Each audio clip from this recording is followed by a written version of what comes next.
ছোট্ট সোনামণিদের কিভাবে ড্রয়িং শেখাবেন এই ভিডিওটি দেখুন এবং শিখুন। এভাবে একটি ইউ লেটার, এখান থেকে আমরা একটি ফুল আঁকবো। কিভাবে ফুল আঁকা যায় দেখুন, এইভাবে এটার সাথে মিলে দিতে হবে এবং এখান থেকে এটার সাথে মিলে দিতে হবে। এবার এর মাঝে দেখুন উপর দিকে এবং নিচের দিকে।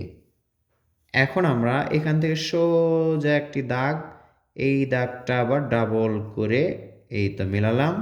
এখান থেকে একটি দাগ, এই দাগ থেকে ঘুরে আবার এই তো একটি পাতা।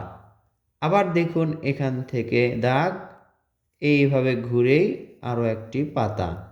এভাবে ছোট্ট সোনামণিদেরকে ফুল আঁকা শেখাবেন এবং এতে সহজ রং করে দেখাবেন। ডাল এবং পাতা পুরোটাই সবুজ, এখানে লাল, কমলা অথবা গোলাপি অথবা হলুদ রঙও করতে পারেন ফুলে। শেখানোর কৌশল যদি দারুণ হয় তাহলে ড্রয়িংটা সুন্দর হবে।